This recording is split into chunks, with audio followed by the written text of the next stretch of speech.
Halo Sobat Mijiland, dimanapun kalian berada berjumpa lagi di sini. Yang pastinya selalu setia untuk berbagi alur cerita. Tentunya Mimin akan membahas alur film yang sangat menarik. Pada kesempatan ini kita akan kupas tuntas film yang berjudul Second Origin 2015. Setelah kehancuran besaran di bumi, seorang gadis berkulit putih bernama Alba dan seorang anak laki-laki bernama Dida adalah satu-satunya yang selamat di bumi. Mereka harus memulai dunia baru. Karena populasi telah berakhir, hanya 2 orang yang selamat sekarang masa depan. Seluruh umat manusia bergantung pada mereka. Penasaran kan yuk? Simak sampai akhir ini, dia alur ceritanya.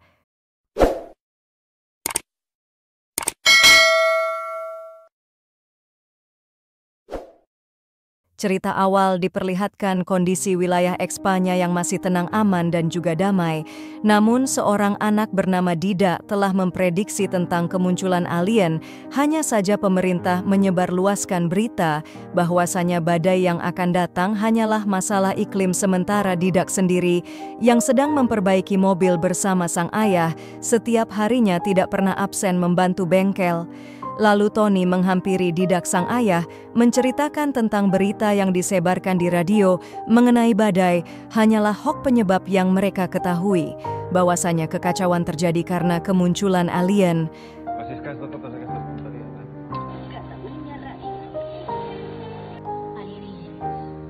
Akan tetapi Didak santai saja, dia tak terlalu ambil pusing dengan permasalahan di kota. Lanjut cerita beralih ke Alban. Dia merupakan seorang wanita dewasa yang cantik. Nampaknya Alba begitu serius merekam video sebagai memori kenangan Alba. Alba juga semakin antusias berbicara di depan kamera. Alba mengatakan bahwasanya dia sedang mengamati pekerjaan sang ayah yang sibuk dalam penelitian. Terlihat Pak Macy sedang meneliti mengenai tumbuh-tumbuhan. Mereka pun membahas mengenai kondisi tanah pada tanaman yang diteliti. Setelah itu Alba pun pergi ke pasar untuk membeli barang. Namun Alba malah bertemu dengan Didak ketika di perjalanan. Nampaknya Didak diomeli oleh nenek saat di jalan, sehingga membuat Didak kesal, dan Alba pun menghampiri sang nenek dan mengajaknya ngobrol. Mendadak muncul sekumpulan bocah di sana membuat keributan. Meski nenek Rona sering mengamuk, tapi dia tak suka jika Didak diganggu oleh orang lain. Didak yang masih kecil pun mencoba untuk tetap tenang supaya tak kelihatan takut. Begitu pula Alba yang ingin melindungi Didak. Setelahnya Alba pun melanjutkan perjalanan. Dia ingin pulang ke rumah, namun hari semakin larut dan cuaca mulai kalut seperti yang diberitakan di radio kota. Alhasil Alba pun bergegas mendayung kencang sepedanya. Akan tetapi Alba dikejutkan menyaksikan para bocil berandalan yang membuli Didak. Pada kesempatan itu, para berandalan melempar Didak ke sungai. Sontak saja Alba menjadi syok. Dia pun segera menolong Didak.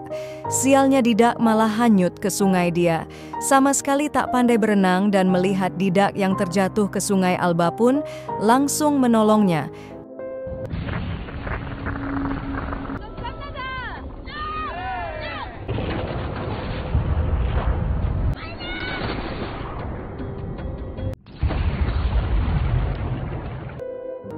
Langsung saja Alba pun melompati sungai dan menarik Didak ke atas. Setelah itu Alba segera mengajak Didak pulang ke rumahnya. Sebab sekarang situasi sudah sangat kacau. Tampaknya sekitar wilayah rumah mereka dibakar hangus oleh sabaran guntur. Hal itu membuat Alba kebingungan harus membawa Didak kemana, sebab keseluruhan kota telah diselimuti kehancuran akibat pesawat alien yang lewat. Sehingga Alba memutuskan caranya untuk kembali ke rumah. Alhasil Alba pun membawa Didak ke rumahnya. Lalu mereka istirahat karena lelah, apalagi kisokan. Harinya mereka akan mencari cara untuk keluar dari kota dikarenakan seluruh wilayah di kota sudah tewas. Akibat kekacauan yang terjadi hari berikutnya, Alba pergi bersama Didak menelusuri kota. Akan tetapi mereka tak menemukan cara untuk kabur dari sana, karena Alba dan Didak tidak mempunyai kendaraan yang cocok, dan ketika keduanya mendapatkan kereta di jalan, mereka pun berusaha menghidupkannya. Namun sialnya Alba malah terjatuh dan terkena besi. Hal itu pun membuat Alba syok. Dia sudah pasrah dengan keadaannya. Melihat Alba kesakitan membuat Didak ketakutan, sebab Didak sangat bergantung pada Alba. Apalagi hanya Alba satu-satunya teman yang Didak punya. Kemudian mereka pun memutuskan pulang ke rumah. Malam harinya Didak dan Alba mengobrol di kamar membahas tentang nasib. Mereka tak lama Alba mulai mengantuk. Dia segera tertidur pulas, sedangkan Didak terus mencoba menemani Alba sampai Alba sembuh. Bahkan ketika Alba terlelap, Didak segera mengompres Alba dengan air hangat. Faktanya luka yang dialami Alba membuat kesehatannya menurun dan melihat kondisi Alba yang lemah, Didak pun menjadi sedih. Oleh sebab itu Didak memutuskan untuk merawat Alba sampai Alba benar-benar sembuh. Merasakan sentuhan Didak membuat Alba terbangun. Kemudian Didak bertanya apakah Alba akan berubah menjadi zombie karena luka yang dialaminya. Dengan santuy Alba menjawab dia hanya membutuhkan antibiotik saja. Lantas Didak bertekad akan segera menemukan obat untuk Alba. Namun Alba menghentikan niat baik Didak karena sangat bahaya pergi ke apotek di malam hari. Oleh karena itu Didak pun memutuskan menunggu Alba tertidur terlebih dahulu sebelum mencari antibiotik. Ketika Alba terlelap, dia pun segera pergi mencari antibiotik di apotek.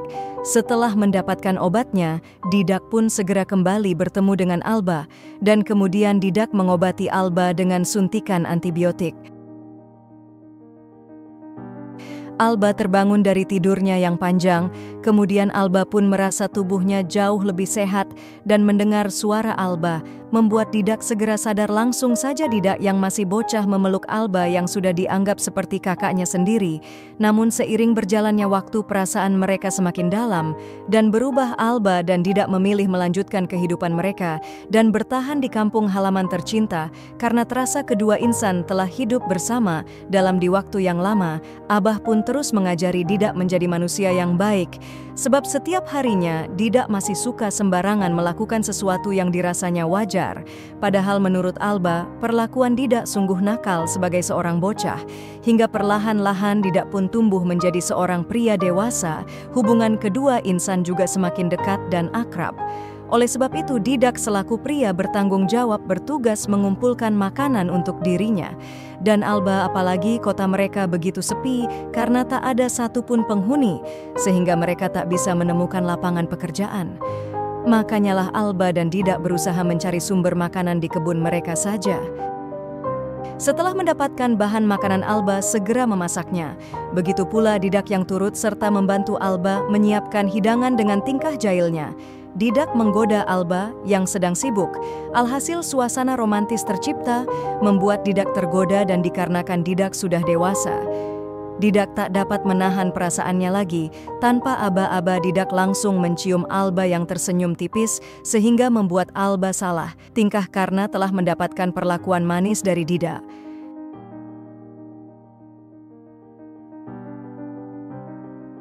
Setelah itu Didak pun pergi ke gudang karena dia merasa malu telah mencium Alba.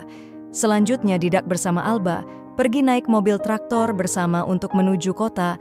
Tujuan mereka pergi ke kota untuk mencari bantuan agar bisa terbebas dari lokasi mencekam saat ini.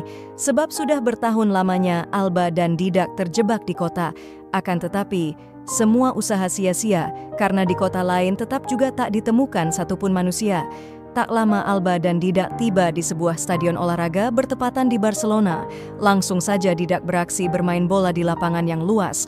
Sebab salah satu cita-cita Didak adalah ke Stadion Barcelona. Dahulu cita-cita Didak ingin menjadi pemain sepak bola. Dan melihat ekspresi bahagia di wajah Didak membuat Alba senang. Walaupun sudah menempuh perjalanan jauh, tapi mereka tetap saja sendirian. Faktanya hanya tersisa mereka berdua di muka bumi ini. Alba dan Didak memilih menikmati kehidupan santai tanpa adanya keberadaan dari orang lain. Nampaknya Alba sudah merasakan benih-benih cinta, begitu pula sebaliknya dengan Didak, sehingga mereka berdua saling mendekatkan diri. Sembari berbagi kasih, apalagi sekarang cuacanya begitu dingin sehingga sangat mendukung untuk bermesraan.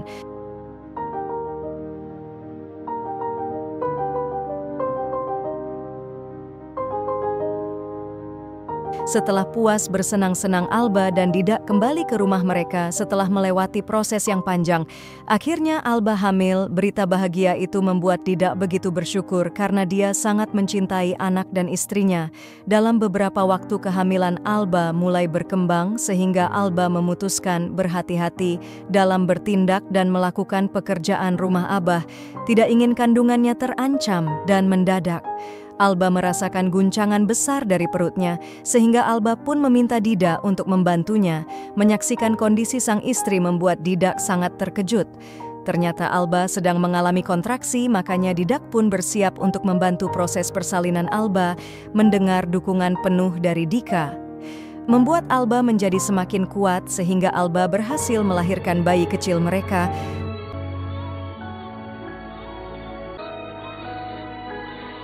Langsung saja Didak menggendong anaknya dan menyerahkannya kepada istrinya. Keesokan harinya Alba pun mulai melakukan aktivitas seperti biasanya, mengurus rumah dan juga anaknya. Di kesempatan itu, Didak ikut membantu Alba menjaga buah hati mereka. Akan tetapi Alba masih berharap dia bisa bertemu dengan ayahnya. Apalagi Alba begitu menyesal membiarkan Tuan Messi pergi meninggalkannya. Kemudian Alba dan Didak heran menyaksikan kapal yang muncul dari laut, sehingga Alba mengira mereka bisa meninggalkan kota yang hampa dengan perahu tersebut. Ternyata seorang pria yang bernama Buto terdampar di kota mereka. Oleh sebab itu kedua insan pun memutuskan merawat Buto sampai lukanya sembuh.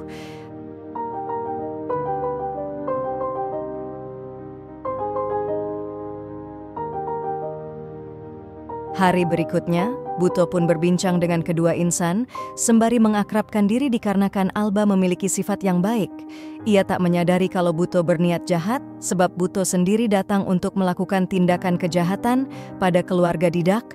Namun hanya Alba yang merasa nyaman saat berada di dekat Buto, sebab dia merindukan kasih sayang seorang ayah yang telah hilang, sehingga dengan kehadiran Buto membuat Alba merasa tenang.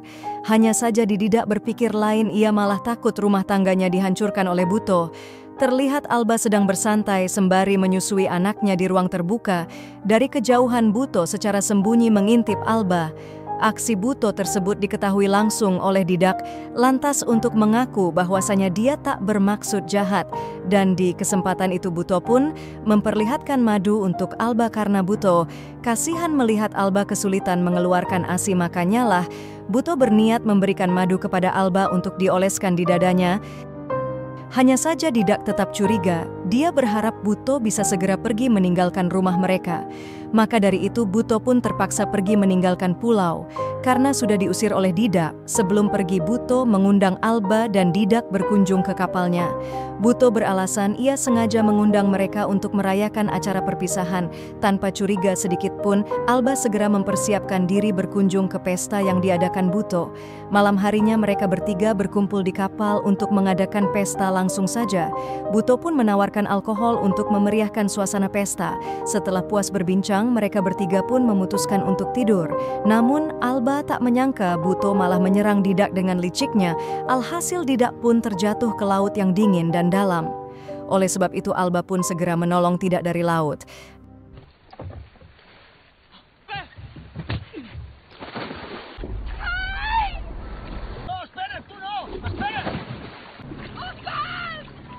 Namun sialnya Buto malah menculik bayi kecil Alba, sehingga Alba dan Didak kehilangan Kai, anak mereka. Setelah kembali ke rumah mereka pun mencoba memikirkan cara untuk menjemput Kai. Tiba-tiba Alba teringat tentang madu yang diberikan Buto waktu itu. Setelah mengingat madu yang diberikan Buto, Alba menjadi yakin tentang lokasi Buto berada yang saat ini, sehingga mereka pun memutuskan untuk mencari Buto dengan kapal. Tak lama kedua insan telah sampai di rumah Buto. Kemudian mereka mengintip keberadaan Buto di balik papan. Ketika situasi aman, Alba pun segera mengambil anaknya dari rumah Buto, sehingga Didak bersiap untuk menyelamatkan sang istri. Kemudian Buto tak terima anak yang sudah diculiknya diambil kembali sialnya Alba, dan Didak berhasil ditangkap. Buto mereka diikat dan disandera, dan setelah memutar otak Alba pun membuat kesepakatan agar dia bisa dilepaskan.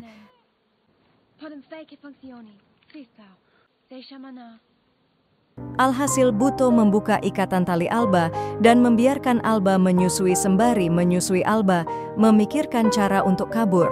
Meskipun Alba wanita lemah, tapi dia ingin berjuang demi anaknya. Langsung saja Alba pun bergegas pergi meninggalkan Buto, dan tidak ia berharap bisa pergi ke tempat yang aman. Terlebih dahulu, sontak saja Buto tak terima. Ia segera mengejar Alba yang sudah kabur. Sialnya Buto berhasil menemukan keberadaan Alba. Ia pun langsung membawa Alba pulang ke rumah, dan ketika sampai Alba berpikir untuk membunuh Buto, di kesempatan itu Alba menggunakan tembakan untuk menyerang Buto. Awalnya Buto tak menyangka kalau Alba berani menebasnya.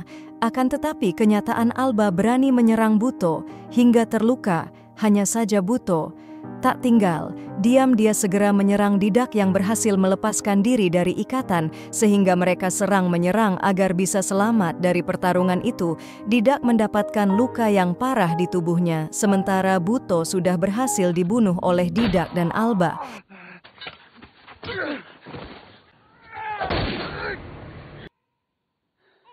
Akan tetapi umur Didak tak panjang, karena lukanya yang parah membuat dia tewas di tempat, sehingga Alba pun menangisi kepergian Didak yang begitu mendadak. Kemudian Alba pun memutuskan untuk mengirim mayat Didak ke laut lepas dan menjalani kehidupan bersama Kai. Menjelang beberapa waktu Kai mulai tumbuh menjadi bocah kecil. Di kesempatan itu Alba memperlihatkan berbagai foto dan video tentang Didak. Tujuannya agar Kai bisa mengenal sosok sang ayah yang telah mati. Setelah itu Alba dan juga Kai pergi menaiki sepeda untuk berjalan santai. Tampaknya Alba sudah mulai tabah menjalani kehidupannya yang sepi tanpa keberadaan sang suami. Meskipun menjadi janda, Alba tetap senang karena ditemani oleh Kai putra tercintanya, dan petualangan Alba pun akhirnya berakhir sampai di sini.